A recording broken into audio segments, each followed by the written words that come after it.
ओम लिंगराजाय नमः। अनंत वासुदेवाय नमः। सिद्ध खंडगिरिदेवाय नमः। गुप्तगंगाय नमः। वासुनी दिव्यै नमः। मंगलाय नमः। शाकंभरी दिव्यै नमः। नृसिंहदेवाय नमः। ओम भारभुजी दुर्गाय नमः। शिशु अनंत देवाय नमः। नीलाद्रि चतुर्धामूर्तये नमः। আজি ଭଲ ଦିନଟି ଯାହାକୁ ଆପଣମାନେ ଗୁରୁଙ୍କର ବାର ବା ଲକ୍ଷ୍ମୀଙ୍କର ବାର ଭାବରେ ଆପଣମାନେ ଭାବନ୍ତି। ପ୍ରକୃତରେ ଲକ୍ଷ୍ମୀଙ୍କୁ ସବୁଦିନେ ଭାବିବା ଉଚିତ। ଲକ୍ଷ୍ମୀଙ୍କର ଆବଶ୍ୟକତା ସବୁଦିନେ ଆମ ପାଇଁ ଆବଶ୍ୟକ। ଆମେ ଯେଉଁ ଖାଦ୍ୟ ଖାଇବୁ, ଅନ୍ନ ବସ୍ତ୍ର ପାଣି ଏସବୁ ଲକ୍ଷ୍ମୀଙ୍କର ସ୍ୱରୂପ। ତେଣୁ ଆମେ ଭାବୁଛୁ ଯେ ଗୁରୁବାରଟି ଲକ୍ଷ୍ମୀ ପୂଜା କରିବୁ। ନା, ପ୍ରତ୍ୟେକ ଦିନ ହିଁ ଲକ୍ଷ୍ମୀଙ୍କୁ ଆପଣମାନେ ଦର୍ଶନ କରୁଛନ୍ତି, କିନ୍ତୁ ଭାବନାଟା ଆପଣମାନଙ୍କର ଅଲଗା ହେଉଛି।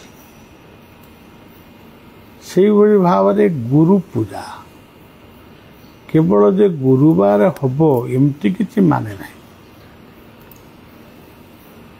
ଜ୍ୟୋତିଷ ଶାସ୍ତ୍ର ଅନୁଯାୟୀ ବୃହସ୍ପତିବାରକୁ ଗୁରୁବାର ବୋଲି କୁହାଯାଏ। ଗୁରୁ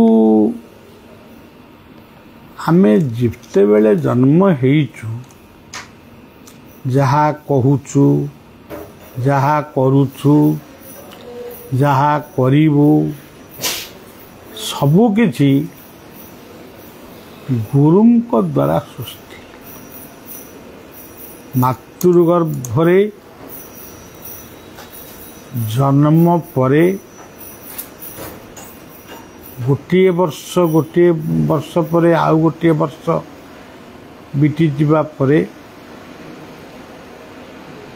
ଆଜି ପର୍ଯ୍ୟନ୍ତ ଜୀବନର ଶେଷ ପର୍ଯ୍ୟନ୍ତ ଯେତେ ଧର୍ମ ମତ ପନ୍ଥ ଅଛି, ଗୁରୁ ବିନେ ମୁକ୍ତି ନାହିଁ। ନାମ ବିନେ ମୁକ୍ତି ନାହିଁ। ଗୁରୁ ବିନେ ମୁକ୍ତି ନାହିଁ। ନାମ ବିନେ ସାଧନ ନାହିଁ। ଆପଣ ଦେଖନ୍ତୁ, ଯେକୌଣସି ଜଣେ ମତାବଲମ୍ବୀଙ୍କୁ ସ୍ମରଣ କରିବେ, ତାଙ୍କର ନିଶ୍ଚୟ ଜଣେ ଗୁରୁ ଅଛନ୍ତି। ସେ ନିଶ୍ଚୟ ଭାବରେ ଗୋଟିଏ ନାମକୁ ଆଶ୍ରୟ କରିଛନ୍ତି।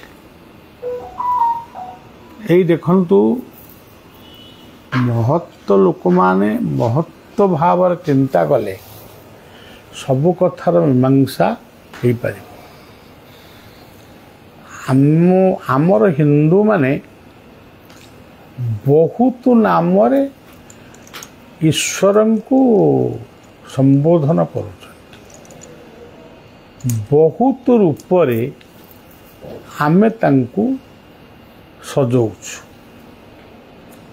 ସବୁ ରୂପ ପାଇଁ ଗୋଟିଏ ଗୋଟିଏ ମନ୍ତ୍ର, ଗୋଟିଏ ଗୋଟିଏ ପ୍ରାର୍ଥନା, ଗୋଟିଏ ଗୋଟିଏ ପୂଜା ସବୁ ଆମେ ସ୍ଥିର କରିଛୁ। କିନ୍ତୁ ଜୀବନର ଯେକୌଣସି ଧର୍ମର ଲୋକ ହୁଅନ୍ତୁ, ଜୀବନଟା ସବୁବେଳେ ଚାରୋଟି ରୂପରେ ସଜେଇ ହୁଏ।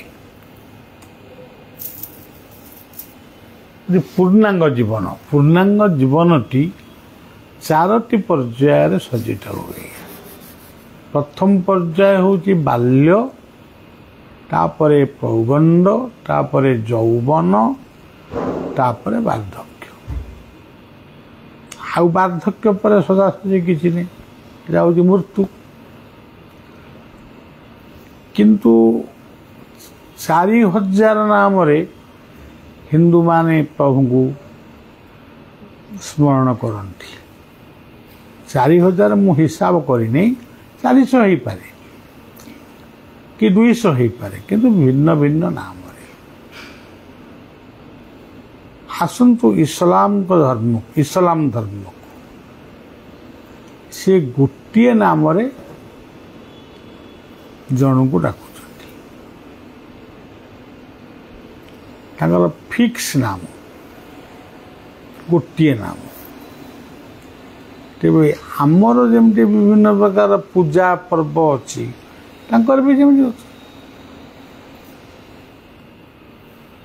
ଇଦ୍ ପର୍ବ ଅଛି, ଆଉ ସବୁ କେତେ ପର୍ବ ଅଛି ମୁଁ ଅବଶ୍ୟ କହିପାରିବିନି, କେତେ ଗୁଡ଼ିଏ ପର୍ବ ଅଛି। ଆମର ଯେମିତି ବେଦ ଅଛି, ଗୀତା ଅଛି, ତାଙ୍କର ସେମିତି କୁରଆନ ଅଛି। ଆମେ ଯେମିତି କହୁଛୁ ବ୍ୟାସାୟ ବିଷ୍ଣୁ ରୂପାୟ, କିନ୍ତୁ ସିଏ ତାଙ୍କର ମହମ୍ମଦଙ୍କୁ ସେଇଭଳି ଆସନରେ ବସେଇଛନ୍ତି। ତାଙ୍କର ମଧ୍ୟ ଆମେ ଯେମିତି ସତ୍ୟନାରାୟଣଙ୍କର ପୂଜା କରୁଛୁ, ସିଏ ସେମିତି ସତ୍ୟପୀରଙ୍କର ପୂଜା କରୁଛନ୍ତି। ଆମେ ପୂଜା କଲାବେଳେ ଯେମିତି ଚାନ୍ଦୁଆ ଚଢ଼ଉଛୁ, ଭୋଗ କରୁଛୁ, ଧୂପ ଦେଉଛୁ, ତାଙ୍କର ଯେତେବେଳେ ପୂଜା ହେଉଛି କି ମସଜିଦରେ ବା ତାଙ୍କର ଯେଉଁ ମୂଳ ସ୍ଥାନରେ, ସେମାନେ ବି ସେମିତି ଚାନ୍ଦୁଆ ଚଢ଼ଉଛନ୍ତି, ପୂଜା କରୁଛନ୍ତି, କାମନା କରୁଛନ୍ତି, ଭୋଗ ମନା ଆସୁଛନ୍ତି, ମୁଣ୍ଡରେ ଟୋପି ପିନ୍ଧୁଛନ୍ତି। ସେୟା ଆଉ ଦେଖନ୍ତୁ ଖ୍ରୀଷ୍ଟିଆନ ଧର୍ମର ସେ ବି ସେୟା, ସେ ଗୋଟିଏ ନାମରେ ଠାକୁରଙ୍କୁ ଡାକୁଛନ୍ତି। ଯେଉଁ ନାମଟି ହିନ୍ଦୁ ବି ଡାକେ, ଖ୍ରୀଷ୍ଟିଆନ ବି ଡାକନ୍ତି, ଈଶ୍ୱର। ତାଙ୍କର ଚର୍ଚ୍ଚ ଶାସ୍ତ୍ର ବାଇବେଲ, ତାଙ୍କର ପ୍ରାର୍ଥନା ମଧ୍ୟ ସେଇଭଳି ଅଛି। ମୂର୍ତ୍ତି ପୂଜା ହେଲେ ହେରି ଯୀଶୁଙ୍କର ଚିହ୍ନ, ଆଉ ତାଙ୍କର ସବୁ କାହାର ଅଛି। ଏମିତି ଆପଣମାନେ ଦେଖିବେ ଯେତେ ଧର୍ମ ମତ ପନ୍ଥ ସୃଷ୍ଟି ହେଇଛି, କିଏ ଗୁରୁ ନାନକଙ୍କୁ ପୂଜୁଛି, କିଏ ବହୁତ ମାନେ ପୂଜା ସବୁ ଚାଲିଛି, କିଏ ରାମକୁ, କିଏ କୃଷ୍ଣ। ତେବେ ଆମେ ସେମିତି ମଧ୍ୟ ପୂଜୁଛୁ, ସିଏ ସେମିତି ପୂଜୁଛୁ। ଅନ୍ତର କେବଳ ଖାଦ୍ୟପେୟ, ଆମ ନାକ ତାଙ୍କ ନାକ ସବୁ ନାକରେ ନିଶ୍ୱାସ ଯାଉଛି। ଆମେ ଲୁଗା ପିନ୍ଧୁଛୁ, ସେ ଲୁଙ୍ଗି ପିନ୍ଧୁଛନ୍ତି, ଏଇଥିରେ କ'ଣ ଭଗବାନ ଅଲଗା ହେଇଯାଆନ୍ତି? ଆମେ ନାଲି ନେଳି ପିନ୍ଧୁଛୁ, ସେ ତାଙ୍କ ଧଳା ପିନ୍ଧୁଛନ୍ତି, ଏଇଥିରେ କ'ଣ ଗୋଟେ ଅଲଗା କିଛି ଅଲଗା ହେଇଯିବା, ଧର୍ମ ବି ଅଲଗା ହେଇଯିବ? ଇଏ ଭାବନା ହେଉଛି ଆମର। ବାୟା ବାବାଙ୍କର ଗୋଟେ ଗପରେ, ଗୋଟେ ବହିରେ ମୁଁ ଦେଖିଛି, ଗୋଟେ ସୁନ୍ଦର ଗପ। ମୁଁ ଥରେ କହିଥିଲି, ପୁଣି ଆଉ ଥରେ କହୁଛି।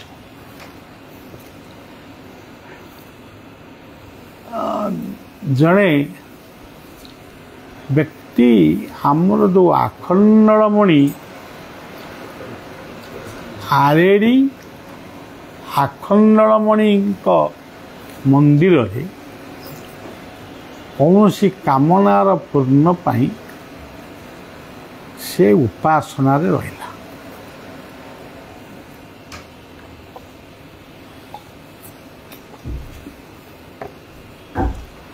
କିଛି ଦିନ ପରେ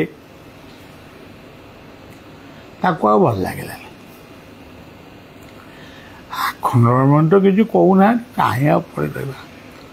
ରୋଗଟି ତାର ଥିଲା ଭୀଷଣ ପେଟ ଯନ୍ତ୍ରଣା।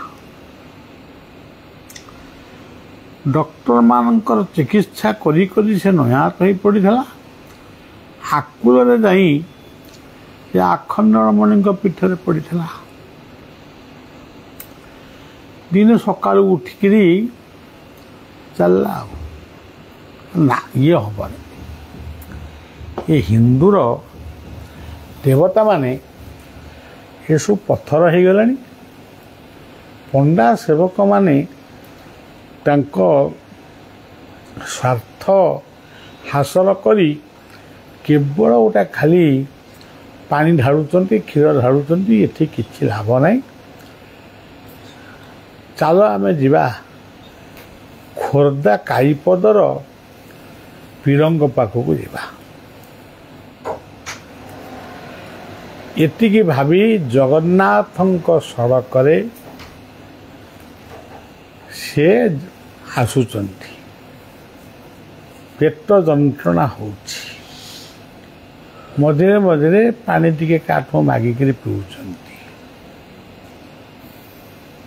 मने मने भावुचंती बाटर कोटी पड़की बोधे मरजीवी एतिकी बेले जड़े व्यक्ति बाहर गोटे लुंगी भल लुंगीटाए पिंधि मुंडरे गोटे टोपी मड़े देहरे गोटे गेंजी अच्छी जमी गाई की नियंती गोटे दौड़ा बांधिकी दौड़ाटी अच्छी सी क्षिप्र गति आसी से व्यक्ति सहित मिसिली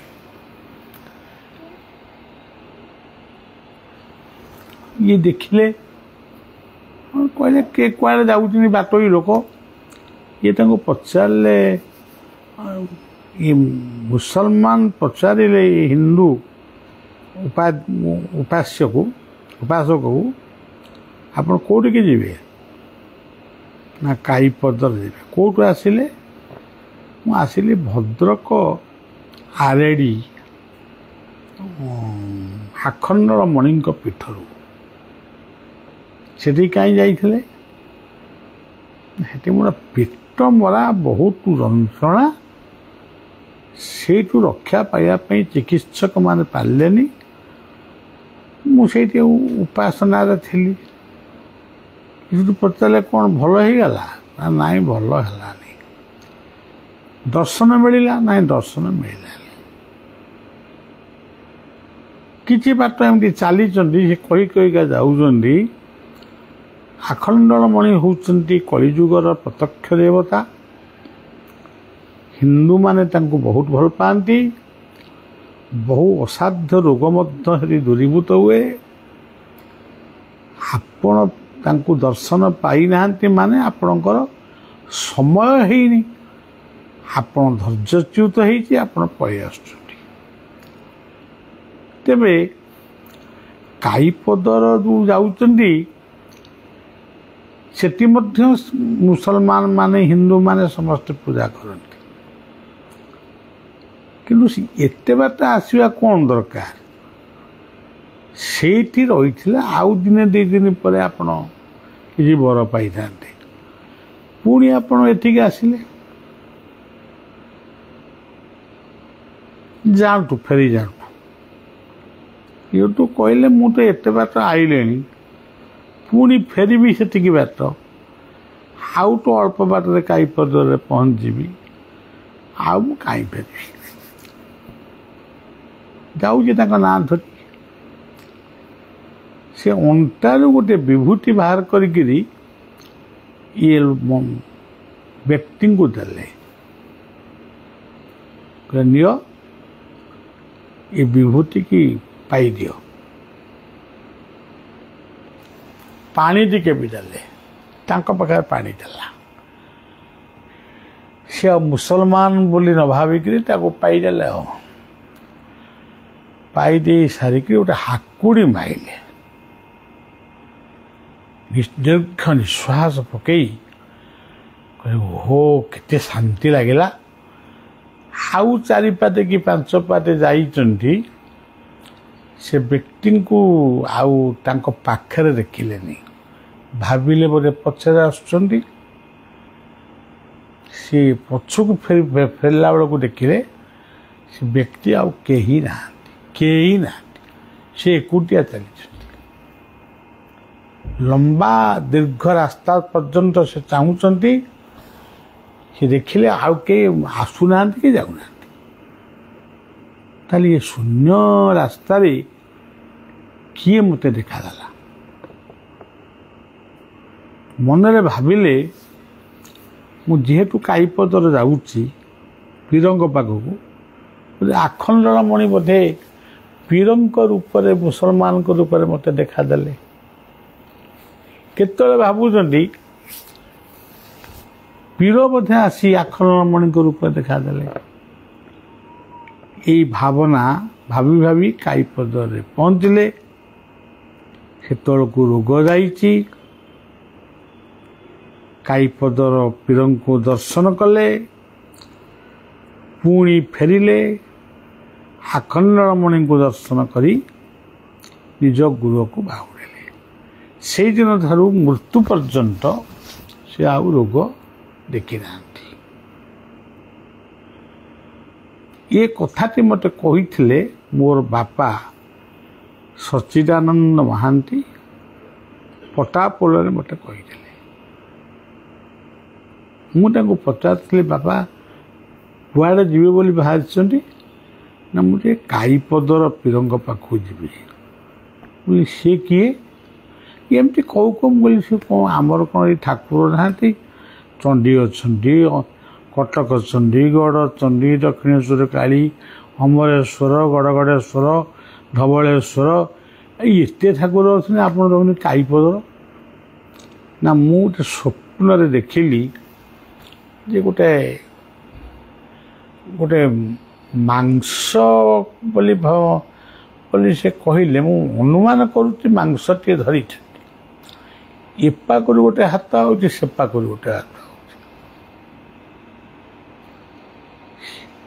ପୁଣି ସେ ଦୁଇଟି ଯାକ ହାତ ବିଲୀନ ହେଇଯାଉଛି। ସେଇଠି ମୋ ମନରେ ଧାରଣା ହେଉଛି ଇଏ ବୋଧେ ପୀରଙ୍କର ସ୍ୱପ୍ନ।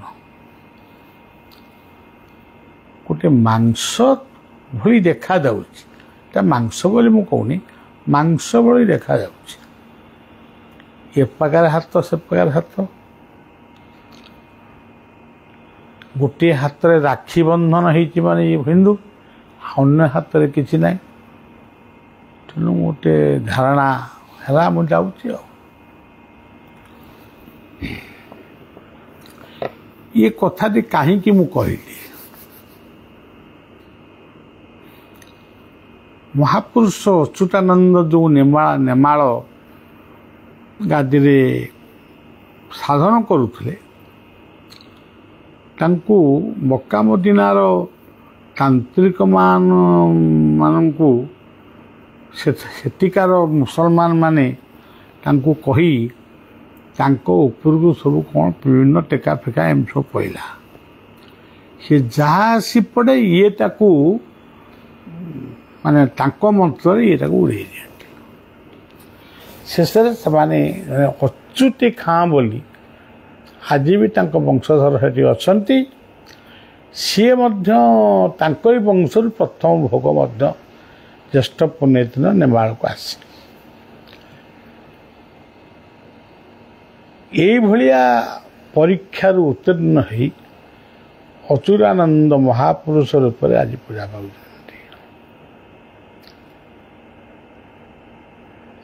ଭାବିଲେ ଠାକୁର, ନ ଭାବିଲେ କୁକୁର।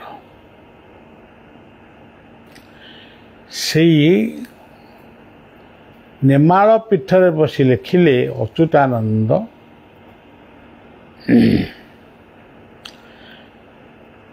ଭାବ ବିନୋ ଦିଆ ଠାକୁର ଭକ୍ତ ବତ୍ସଳ ହରି, ଭକ୍ତ ପାଇଁ କଳେ ବରଜେ ଦଶ ମୂରତି ଧରି ଭକ୍ତ କି ତୁମ୍ଭର କରିବ ভক্ত বলরে থা ভক্ত পেশিলা হোত ভক্ত দেখাই স্তম্ভকু তম্বু হেল উড়ি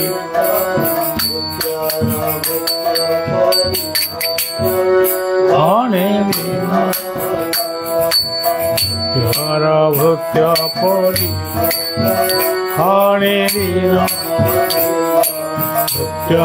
ভূত্য পরি হরে।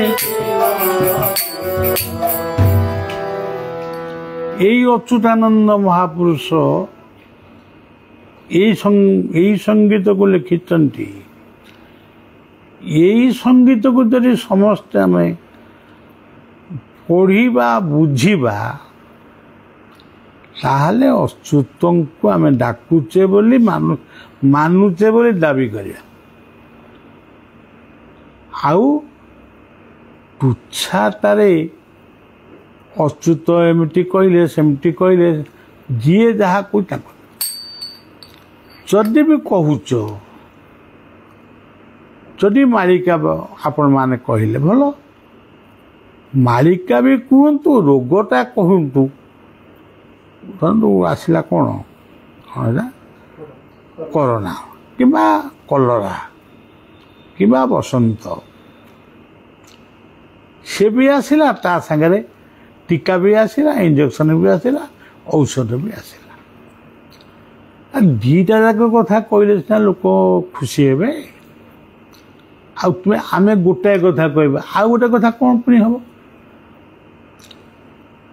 এটা କାହିଁକି ଆମେ କହୁନୁ? ସେଇ ଅଚ୍ୟୁତ ଲେଖିଛନ୍ତି, ବିଷୟା ରସରେ ମଜିଲି ସାଧୁ ସଙ୍ଗକୁ ତରୁଣୀ ତନୟ ତନକୁ ଦେବା।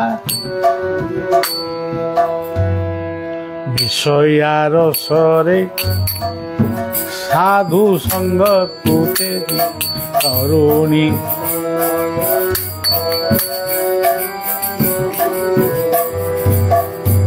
ତେଣୁ ଆମ ତ ରାତି ପାଇଲେ ଆମର ଦରକାର ନର ନାରୀ ଅର୍ଥ, ଏଇଥିରେ ବୁଡ଼ି ରହିଲୁ, ନହେଲେ ମଦ ନାରୀ ଅର୍ଥରେ ବୁଡ଼ି ରହିଲୁ।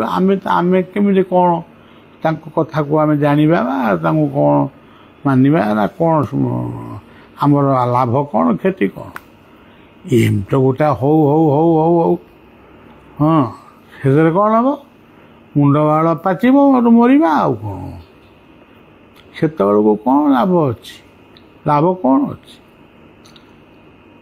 ତେଣୁ ଆମେ ହିଁ ବିଭାଜନ ବା ବିଭେଦ ଆମେ ସୃଷ୍ଟି କରୁଛୁ।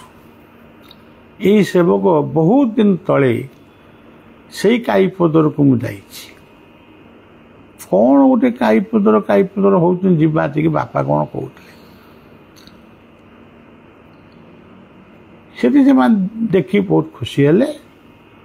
କହିଲେ ଏଠି କ'ଣ ପାଟିପୁଣ୍ଡ ବଡ଼ ପାଟିରେ ମନ୍ତ୍ର ପଢ଼ିବାନି ନା? କାହିଁ ଆପଣ ପଢ଼ୁନାହାନ୍ତି? ମୁଁ କ'ଣଟା ପଢ଼ିବି, ଟିକେ ବେଶୀ ବଡ଼ ପାଟି ହେଇଗଲା। ଏସବୁ କହିଲେ ଆଜ୍ଞା ଏତେ ବଡ଼ ପାଟିରେ କ'ଣ କରିବି? ଆଚ୍ଛା ହଉ, ତାହେଲେ ଠିକ୍ ଅଛି। ମୁଁ ଗୋଟେ ମନ୍ତ୍ର ସେଇଠୁ ପାଇଲି, ଗୋଟେ ଶୁଭିଲା। ଆଉ ସେଇଦିନ ଠାରୁ ଆଜି ପର୍ଯ୍ୟନ୍ତ ଚାହିଁବି ଯଦି ମନ୍ତ୍ର ଲେଖିବି, ଭୁଲ ହେଇପାରେ, ଅନୁସାରେ ବିସର୍ଗ ଭୁଲ ହେଇଯାଉ। ତେଣୁ ଆମର ଜଣେ ଆଶ୍ରମର ଜଣେ ପଣ୍ଡିତ ଅଛନ୍ତି, ଚିଦାନନ୍ଦର ମୁଦ୍ରାରେ, ସେ କରେକ୍ସନ୍ କରିଦିଅନ୍ତି। ବାବା ଏଇଟା ଏମିତି ହେଲେ ଭଲ। ତେଣୁ ମନ ମଧ୍ୟରେ ସ୍ଥିତ ମନ୍ତ୍ର, ମନ୍ତ୍ର ମଧ୍ୟରେ ସ୍ଥିତ ମନ, ମନ ମନ୍ତ୍ର ସମାଯୁକ୍ତ ଏତାନି ସାଧକ ଲକ୍ଷଣମ୍। ଆପଣ ମାଙ୍କ ମନ୍ଦିରକୁ ଗଲେ ଖାଲି ମା ବୋଲି କହୁନାହାନ୍ତି। କାହିଁକି ଏତେ ମନ୍ତ୍ର ପଢ଼ିବେ ସର୍ବମଙ୍ଗଳ ମାଙ୍ଗଳ? ଏତେ ସମୟ କାହିଁ? ସେଇ ଥରେ ମାତ୍ର ମା ବୋଲି କୁହ। ଜଗନ୍ନାଥ ଜଗନ୍ନାଥ ଜଗନ୍ନାଥ ଏଇ ଚାରିଟା ଅକ୍ଷରରେ ତ ବଳଦେବ ସୁଭଦ୍ରା ଜଗନ୍ନାଥ ସୁଦର୍ଶନ ସବୁ ଆସିଲେ। ଆଉ ମୋର ତ ଆଉଥରେ ଆଉ କାହାର ଆସନ୍ତୁ ନ ଆସନ୍ତୁ, ମୋର ଏତେ କଥା ବୁଝି କିଏ ବୁଝି ପଡ଼ିବ। ନୂଆଗଡ଼ରେ ଆମର ନୀଳମାଧବଙ୍କ ରୂପ ପୂଜା ପାଉଛନ୍ତି, ସୁଭଦ୍ରାଙ୍କୁ ବହୁତ ମାନନ୍ତି। ମୁଁ ସୁଭଦ୍ରାଙ୍କ ମନ୍ତ୍ରରେ ବଳଦେବ ଜଗନ୍ନାଥଙ୍କୁ ପ୍ରାର୍ଥନା କରେ। ସେଇଟା କହୁନାହାନ୍ତି ମୋ ମନ୍ତ୍ରଟାକୁ ନେଇକି ମୋ ଭଉଣୀ ମନ୍ତ୍ରଟାକୁ ନେଇକି ମୋ ଭାଇ କ'ଣ ମିଶଉଛ? ନମସ୍ତେ ଶୁଭକେ ଦେବୀ ନମସ୍ତେ ସୌଖ୍ୟବର୍ଦ୍ଧିନୀ ନମସ୍ତେ ପଦ୍ମପତ୍ରାକ୍ଷୀ କାତ୍ୟାୟନୀ ନମସ୍ତେ। ତେଣୁ ଏସବୁ କଥା ଛାଡ଼, ଗୋଟିଏ କଥାରେ ଜଳ। ଯଶୋବନ୍ତ ଅଧିକାରୀ କହିଲେ, ଯଶୋବନ୍ତ ଅଧିକାରୀ ସିଏ ଅଭୟପୁର ଗ୍ରାମର। ক্ষুদিত পাপ বুদ্ধি ছাড় খগপতি চরণে জড়। ক্ষুদ্র বুদ্ধি কি নেই ଆମେ କେବେ ମଣିଷ ହେଇପାରିବା ନାହିଁ। ମୁଁ ଅନେକ ମଠ କରିବି, ଅନେକ ଭକ୍ତ କରିବି, ଅନେକ ଯଜ୍ଞ କରିବି, ଅନେକ ସମ୍ମିଳନୀ ଏମିତି କରୁ କରୁ କରୁ କରୁ ମୋତେ ଗୋଟେ ବୟସ ଏତେ ହେଇଗଲାଣି, ମୋର ଆଉ ମନେ ନାହିଁ। ଇଏ ଯେମିତି ବୟସ କଥାଟା ମନେ ପଡ଼ିଲା, ମୁଁ ଆରେ ମୁଁ ପୃଥିବୀରେ ଏତେ ଦିନ ରହିଗଲିଣି, ତାହେଲେ ଆଉ ହାରାହାରି କେତେ ଦିନ ରହିବା? ଆମ ପରେ ଏଗୁଡ଼ା କେମିତି ଚାଲିବ? ତେଣୁ ନା ନା ଏ ହବନି, ସବୁ ଛାଡ଼ିଦେଲୁ। ଆଉ ତମେ ରଖିଲେ ରଖ, ନ ରଖିଲେ ନାହିଁ, ଆମେ ପାରିବୁ। ମୂର୍ତ୍ତି ଗୁଡ଼ିକ ସବୁ ନେଇଯାଉଛି, ଯେ ଯିଏ ଯୁଆଡ଼େ ନେଇକି ପୂଜା କର। ଆମର ଗୋଟେ ହୁଙ୍କା ମୂର୍ତ୍ତି, ସେଇଆକୁ ପୂଜିବୁ। ଲୋକ କହିଲେ ଇଏ ଗୋଟେ ଦ୍ୱିତୀୟ କଳା ପାହାଡ଼ ବାହାରିଲା। ଆଉ କିଏ ସବୁ କହିଲେ ସେଠି କାହିଁ ଯାଉ? ହଁ, ମୁଁ କହିଲି ଅଚ୍ୟୁତଙ୍କ ପୀଠରେ କାହିଁ ଦୀପରେ ଲୋକ ଦୀପ କାହିଁକି ଜାଳିଲେ? ଲୋକ ଗୁଡ଼ା ଏଇ ଚାନ୍ଦୁଆ କାହିଁ ପଡ଼ିଗଲା? ଏଇ ଦୀପ ବଦମାସକୁ ରଖିଦିଅ, ଯେତେବେଳେ ଅତି ଆବଶ୍ୟକ ଜଳା ହେବ। ଏଠି ଆଉ ଦୀପ ଜଳା ହେବନି। ଆମର ଲକ୍ଷ୍ମୀବରାହଙ୍କ ପାଖରେ ଆଳିରେ ଗୋଟେ ଶାଶୁ ଘରୁ ଆସିଲା ବାପ ଘରକୁ, ବାପ ଘର ପାଖରେ ଲକ୍ଷ୍ମୀବରାହଙ୍କ ମନ୍ଦିର, ତାଙ୍କୁ ମୁଣ୍ଡିଆ ମାରିକିରି ଘରକୁ ଯିବ। ମୁଣ୍ଡିଆ ମାରିବ, ଦୀପ ନିଆଁରେ ଜଳିକିରି ମଲା। ତେଣୁ ଦୀପ ତ ଜଳୁଛି ଗୋଟିଏ ଦୀପ, ସୂର୍ଯ୍ୟଙ୍କର ଅଖଣ୍ଡ ଦୀପ। ତେଣୁ ଆଶ୍ରମରେ ଅଖଣ୍ଡ ଦୀପ ଲିଭେଇଯିବ, ସେଟା କି ଦରକାର? ଏଇଭଳି ଲୋକ କହୁଛନ୍ତି କ'ଣ? ମୋତେ କାଳେ ଲୋକ ବାଡ଼େଇକିରି ଘରୁ ମାନେ ମଠରୁ ବାହାର କରିଥିଲେ। ମୁଁ ଆଉ ଉପାୟ ନ ପାଇକି ଦୌଡ଼ି ଯାଇକି ଗାଡ଼ିରେ ବସିଗଲି। ମୋର ଗୋଟେ ଡ୍ରାଇଭର, ମୁଁ ନେଇକି ଶୀଘ୍ର ତାର ବାଡ଼େଇ ପକେଇଲି। ମୁଁ ପଳେଇଗଲି। ଆଉ ମେଡ଼ିକାଲରେ ପଡ଼ିଛି। ଏମିତି ଭକ୍ତମାନେ ଦେଖା କରୁଛନ୍ତି, ମୋତେ କାଳେ ବୁଝଉଛନ୍ତି, କାହିଁକି ବାବା ହାରା ଘରକୁ ଚାଲ। ଏହି ହେଉଛି ଏ ବଡ଼ ଲୋକଙ୍କର ମତ, ଅଳପ ଜନେ ବିପରୀତ। ଆସନ୍ତୁ ମହାପ୍ରଭୁ ସେଇ ଅନନ୍ତଙ୍କ କ୍ଷେତ୍ରକୁ, ସେ ନବକଳେବର ହେବାକୁ ଯାଉଛନ୍ତି। ମୂର୍ତ୍ତିଟି ଗଢ଼ା ଚାଲିଛି, ହୁଙ୍କାଟି ଅଛି, ପୂଜାଟି ଅଛି, ଅଖଣ୍ଡ ନାମ ଅଛି, ଲୋକଙ୍କ ପାଇଁ ସେବା ଅଛି, ରୋଗ ମୁକ୍ତ ପାଇଁ ତୁଳସୀ ଅଛି, କାମନା ପୂର୍ଣ୍ଣ ପାଇଁ ଗୁଆ ବସୁଛି, କାଳସର୍ପ ପୂଜା ମଧ୍ୟ ହେଉଛି, ସବୁ ଚାଲିଛି। କିନ୍ତୁ ଆମରି ମନ, ଆମରି କ୍ଷୁଦ୍ର ମନ ହିଁ ହିନ୍ଦୁ, ଆମରି କ୍ଷୁଦ୍ର ମନ ଇସଲାମ। କ୍ଷୁଦ୍ର ମନରେ ଆମେ ହିନ୍ଦୁ, ମୁସଲମାନ, ଖ୍ରୀଷ୍ଟିଆନ, ବୌଦ୍ଧ, ଜୈନ ବହୁତ କଥା କରିଗଲୁ। ଏବେ ଭଲ ମନର ମଣିଷଟିଏ ହେବା ପାଇଁ ସଂକଳ୍ପ ନେବା। ଏବେ ପୃଥିବୀ ପାଇଁ କେବଳ ଦରକାର ବୃକ୍ଷ, ସୁନ୍ଦର ପରିବେଶ। ଏଇ କଥା କହୁ କହୁ ଆମେ ବଞ୍ଚିଥିବା ପର୍ଯ୍ୟନ୍ତ ଏଇ କଥା ହିଁ କହିବୁ। ମୁଁ ଏବେ ସ୍ଥିର କରିଛି ଗୋଟେ ସରକାରଙ୍କୁ ଜଣେଇବି, ସାମ୍ବାଦିକ ସମ୍ମିଳନୀ କରି ଜଣେଇବି, ଓଡ଼ିଶା ସରକାର ମୋତେ ଦେଇଛନ୍ତି ପ୍ରକୃତି ବନ୍ଧୁ, ପ୍ରକୃତି ମିତ୍ର ଉପାଧି। ମୁଁ ପ୍ରକୃତି ମିତ୍ର, ପ୍ରକୃତି ବନ୍ଧୁ ଉପାଧି ଫେରେଇ ଦେବି। ତାର କାରଣ ଯେ ପର୍ଯ୍ୟନ୍ତ ଓଡ଼ିଶା ମାଟିରେ କି ମୋ ଦେଶ ମାଟିରେ କୋଟି କୋଟି ବୃକ୍ଷ ସୃଷ୍ଟି ନ ହେଇଛି, ସେ ପର୍ଯ୍ୟନ୍ତ ଇଏ ଉପାଧିର ଆବଶ୍ୟକ ନାହିଁ। ଆଉ ଯେଉଁମାନେ ସେ ଉପାଧି ନେଇଛନ୍ତି, ଯଦି ସମସ୍ତେ ମିଶିକିରି ଫେରେଇ ଦେବା ଏବଂ ଦାବି କରିବା ଯେଉଁଥିପାଇଁ ଆମକୁ ଦେଇଥିଲ ସେଇ କାମଟା କର, ତାହେଲେ କିଛି ହବ, ନିଶ୍ଚୟ ହେଇପାରେ। ତେବେ କିଏ ଫେରାନ୍ତୁ ନ ଫେରାନ୍ତୁ ମୁଁ କାହିଁକି ମନା କରିବି, ମୁଁ କିନ୍ତୁ ଫେରେଇ ଦେବି ଭାବିଛି। ପତ୍ରଟିଏ ଦେଉଛି, ଯଦି ସେ ଗ୍ରହଣ ନ କରିବେ ଲୋକଟିଏ ପଠେଇବି, ଯଦି କଥାକୁ ଗ୍ରହଣ ନ କରନ୍ତି ତାହେଲେ ମୁଁ ଫେରେଇ ଦେବି। ଖାଲି ସେତିକି ନୁହେଁ, ଜୀବନରେ ଯେତେ ଉପାଧି ପାଇଛି ସବୁ ଫେରେଇ ଦେବି। ଶେଷରେ ଆପଣମାନଙ୍କୁ ପ୍ରଣାମ ଜଣାଉଛି, ମା ଧରିତ୍ରୀଙ୍କୁ ପ୍ରଣାମ ଜଣାଉଛି, ମୋର ଇଷ୍ଟଦେବ ଲିଙ୍ଗରାଜ ଖଣ୍ଡଗିରି ଭୁଆଶୁଣୀଙ୍କୁ ପ୍ରଣାମ ଜଣାଇ ମୋର କଥାକୁ ଏଇଠି ବିଶ୍ରାମ ଦେଉଛି। ଜୟ ଗୁରୁ, ଜୟ ଲିଙ୍ଗରାଜ, ଜୟ ଜଗନ୍ନାଥ।